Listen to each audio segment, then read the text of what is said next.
kambing itu sebetulnya dua sisi, Mas Rudi, yang perlu kita paham ya. Satu, saluran pernafasan, dua, saluran pencernaan. Ya. Mana kalau kita bisa cover dua itu, insya Allah pertumbuhan kambing juga bagus. Satu, kendalikan parasitnya juga, toh kalau kita bilang pencernaan.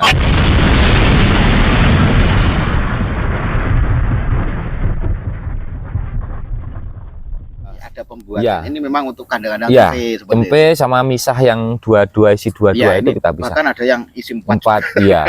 Itu pembesaran dari diri ya menuju darah. Iya.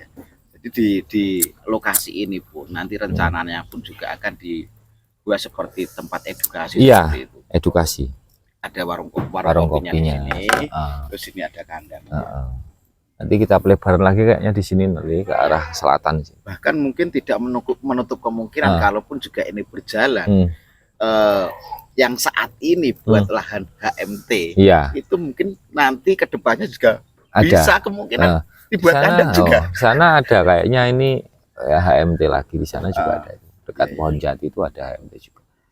Jadi sebetulnya kalau kita bilang kurang ya kurang sebetulnya HMT seperti ini. Ya kurang dengan kapasitas kami kapasitasnya kurang. Ya awalnya dulu bidikannya adalah kalau kita bilang bukan motivasi ya, tapi kita ngedukasi ke salah satu farm juga di Kabupaten Blitar. Mungkin Dina juga tahu. Kaitan hijauannya sudah HMT ini sudah banyak, terus sudah kambing populasinya berkembang, manajemennya juga bagus. Dulu kita termotivasi dari beliau ini. Kalau nggak salah jenengan juga pernah bikin podcast di sana di tempatnya Pak Bagus Sam. Iya, komandan kita. Iya, komandan itu beliaunya kan sudah mapan kaitannya HMT dan manajemen. Kalau memang dari kandang Bagus Farm itu memang HMT-nya pun juga luas, kapasitas kandangnya pun juga luas ya. Manajemen sudah tertata di sana. Karena juga Pak Bagus sendiri kan sudah senior. Lah makanya dengan yang ini kan seperti makanya kita termotivasinya dari beliau. Ya udah tak sarankan oke lah. Jadi untuk nanti kalaupun juga masalah pemasaran itu juga tetap jenengan ya nanti kita bekerja sama-sama. Jadi sebetulnya di sini kita bikin teamwork ya, tim kerja. Jadi pangsa pasar nanti yang handle tidak satu orang. Biar kesannya tidak ada monopoli harga, Pak. Jadi nanti tim pangsa pasar itu yang handle ya adalah teman-teman kita yang sama-sama bakul juga. Nanti biar tidak satu sisi atau satu pintu kaitan penjualan. Kan kalau satu pintu itu kesannya ada monopoli harga. Ya nyun sewu ya, saya tidak apa saja. Tapi cuma yo lebih baik kita lebih lebih ke minimal wah aku ra iso ngetokne ndelalah koncone aku dulu pangsa pasar yang menyerap barang kayak ginian ya berarti oke lah, berarti rezekinya kita tidak makan sendiri, tapi banyak orang yang merasakan manfaatnya. Kita kan juga banyak. Ya itu gitu loh. Satu profesi kan banyak. Satu profesi banyak. Jadi kultur jaringan yang kita pertahankan. Konsepnya tapi situ. Koncone akeh, mesti rezeki ini lebih akeh. Gitu. Ya, betul sekali Pak Son. Jadi kalau dibilang mentor di sini adalah panjenengan. Di Pak Son. Untuk dunia kontes juga sudah, dunia pemasaran pun juga sudah. Jadi juga tinggal Pak Son yang mengolah di sini antara sukses dan tidaknya Pak Huda di saya. Ini tergantung jenengan gitu loh.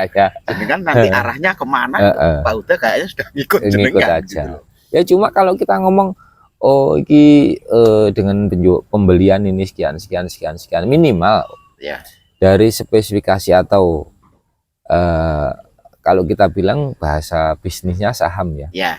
Sahamnya kalau tanaman saham ini kalau kita jual lagi ke orang lain minimal ada sesi keuntungan di situ.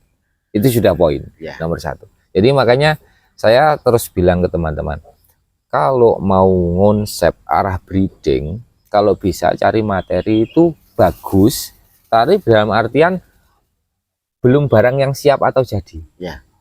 Materi yang kira-kira kita bisa ngestimasi, oh ini barang kilo udah ini apik kok dengan harga sekian. Itu nanti kalau kita konsep sekian dengan dana sekian mungkin hasilnya nanti sekian, harus sudah ada estimasi angka di kepala ini. Tetapi itu pun juga kalau belum belum tahu pengetahuannya. Itu harus tahu keilmuannya dulu. Ya, kalau belum mengantongi ilmu saya rasa susah, bisa. masih belum bisa. Bisa. Ya makanya kudu kerep-kerep awor, serawong. Kayak konco tujuannya memang seperti itu. Mencari ilmu, sharing. Arah peternakan di kandang sirkuit 41 farm. Kalaupun juga saudaraku ingin mungkin sharing ke sini. Oh bisa, terbuka. Silahkan sembari ngopi. 1 kali 24 jam. Tambah 2 jam Pak. Tambah 2 jam. 26 jam berarti. Non-stop. Okay. Tapi kalau malam sering sini. Kayak orang Wonogiri ada, terus orang Kulon Progo. Iya sering lah. Sharing ya, main ke sini ngobrol-ngobrol, sharing kaitannya peternakan juga, terus konsep perawatan gimana, cara numbuhkan bulu gimana. Itu kita floor kalau keilmuan, nggak tertutup kita. Apakah dibuka di sini juga nggak apa-apa? Nggak apa-apa. Untuk masalah perawatan. Oh bisa. Khususnya untuk mungkin bulu bisa. Bulu. Untuk bulu itu kan seperti yang kita katakan di tadi kita sebut satu persatu kambing tadi kan ada masa-masa pergantian bulu, pergantian molting, rontok seperti itu. Itu memang semua kambing seperti itu. Apakah terus ada perawatan yang mungkin tidak rontok tapi tambah bulunya? Ada. Gini, satu metabolisme saluran pencernaan, satu kita harus betul-betul cover. Kalau dulu mungkin orang yang termotivasi dengan nutrisi. Oh nutrisinya kurang api. Padahal dengan nutrisi bagus belum tentu juga hasilnya bisa signifikan kaitan pertumbuhan bulu. Satu, kita kembangkan di sini, kita konsep ke arah satu perbaikan saluran pencernaan, berikut suplai karbon untuk makanan bakteri, vitamin, terus kandungan preparat yang mungkin yang dibutuhkan ada zinknya, terus ada lisin, ada metionin dan sebagainya, itu memang kita kembangkan di sini.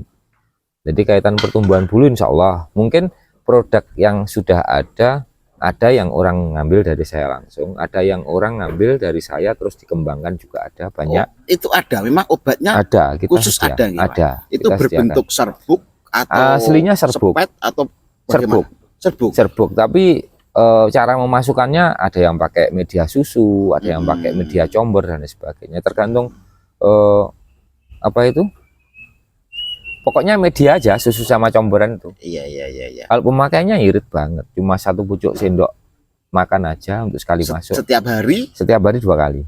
Setiap hari 2 kali. Berarti sama halnya seperti kita nyombor. Enggak, sama. Terus untuk harganya mahal nggak? Enggak, harganya kalau kita pasang harga itu untuk kemasan 100 gram itu 55.000. 100 gram 55.000. Iya. Berarti juga kan pemakaiannya pun juga cuma 1 sendok. Iya, sepucuk. Iya. Kalau kemasan orang yang repacking itu biasanya mereka pakai kapsul. Jadi mereka repacking, dikemas kapsul, terus dijual ulang ke pasar-pasar. Tapi dengan merek ya, dengan merek yang nggak sama. Kalau kita kan tidak ada merek. Kita pakai aluminium foil aja kemasan 100 gram. Kalau teman-teman ada yang di repacking terus dikasih merek dan sebagainya, tapi oke nggak apa-apa. Itu memang mereka pangsa pasar mereka sendiri, nggak sama dengan kita.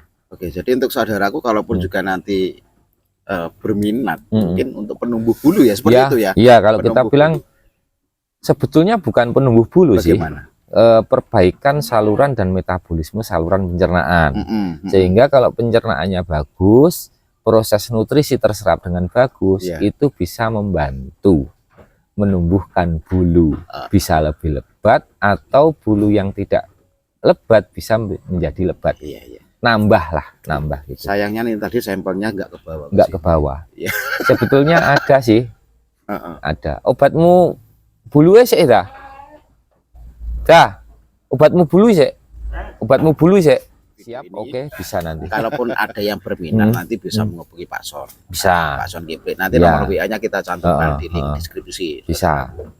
Itu untuk perawatan bulu. Dan untuk seperti halnya perbaikan kambing yang ketika sebelumnya kurus, terus mungkin ada trouble, tidak bisa gemuk-gemuk seperti itu, perawatannya seperti apa? kambing itu sebetulnya dua sisi, Mas Rudi, yang perlu kita paham ya. Satu, saluran pernafasan, dua, saluran pencernaan. Mana kita bisa cover dua itu, insya Allah pertumbuhan kambing juga bagus. Satu, kendalikan parasitnya juga, toh kalau kita bilang pencernaan, kalau kita bilang pernafasan berarti satu, amonia dan sebagainya kita juga harus bisa kendalikan. Sebetulnya dua season itu, antara pernafasan sama pencernaan, kalau kita bisa cover itu insya Allah pertumbuhan kambing juga bagus. Kalau kurus, dilihat dulu, ada yang namanya pas waktu fase, ada salah satu fase itu kambing manakala rontok berkepanjangan atau memakan jenis-jenis plastik, kita nggak tahu apa tambang apa-apa dan sebagainya, itu biasanya ada proses penggumpalan di saluran pencernaan dan itu tidak terserap dan tidak cerna ya. Nah, itu yang kita harus pahami, itu kambing kurus karena penyakit, apa manajemennya kurang, apa kurus karena dia konsumsi jenis-jenis plastik itu tadi, yang perlu kita pahami itu. Bulu pun juga bahaya juga. Bulu nanti kalau sering masuk ke telan juga akan jadi bola-bola bulu di dalamnya. Dia nggak bisa tercerna dan tidak bisa terserap. Terbuangnya juga susah kalau sudah masuk dalam pencernaan. Terus kalau hal seperti itu, apakah bisa ditanggulangi kalau memang sudah masuk? Kalau plastik sama bulu itu susah ya Pak, nggak bisa. Nggak bisa. Oh, tapi kalau parasit dan sebagainya, insya Allah lah. Pokoknya kita kanten, sabar. Masalahnya proses tumbuh kembang kambing itu kan ada waktu toh. Enggak kita porsi pakan kita kasih lebih, akhirnya 1 bulan perkembangannya sudah bagus. Enggak. Masalahnya proses itu 3-4 bulan. Meskipun dipakan bagus, tetapi kalau di dalam itu masih ada parasit. Iya, susah juga. Masalahnya nanti yang makan itu parasitnya, nutrisi itu tidak terserap. Iya betul, yang makan kambingnya, tetapi di dalam yang makan parasitnya tidak jadi daging. Iya, nanti kotoran itu kan terlihat juga. Agak jemek, lembek, nggak bisa ting. Tapi kalau pakai yang saya pakai itu, obat yang saya pakai itu, dia memang betul-betul cover. Mempertebal rumen dia juga. Terus di situ ada kita kasih karbon di situ. Karbon itu sifatnya dia memberi umpan atau pakan kepada bakteri. Jadi sebetulnya nutrisi yang kita masukkan sama karbon itu yang dibutuhkan bakteri di saluran pencernaan, sebetulnya karbonnya itu. Oh, yang dimakan karbonnya itu. Sebetulnya.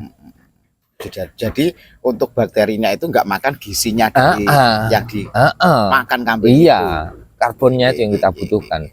Itu artinya itu keilmuan yang saya dapat pas waktu saya jadi, kalau kita bilang bukan konsultan ya, tapi cuma pas waktu di Bali dulu kita handle tambak udang juga. Jadi konsep di budidaya udang coba kita terapkan di kambing hewan ruminansia, ternyata responnya luar biasa. Iya. Percepatan pertumbuhannya ada. Itu ilmu dari tambak itu, tambak udang pancingan bawah ke kambing. Ternyata tapi buktinya juga ada. Ya. Jadi seperti itu. Kalau kita nanti ngobrol terkait dengan kesehatan dan juga perawatan kambing, kita akan ada next video di berikutnya selanjutnya. Nanti coba kita ulik-ulik lagi. Nanti kita akan perjelas lagi, perdalam lagi. Yang pasti tetap setia di channel Raja Barong Farm, saudaraku. Sekian untuk video kita saat ini. Kita ketemu di next video. Terima kasih untuk saudaraku yang belum subscribe, like dan juga komen. Buruan untuk segera subscribe, like dan juga komen. Terima kasih dan assalamualaikum warahmatullahi wabarakatuh. Waalaikumsalam warahmatullahi wabarakatuh.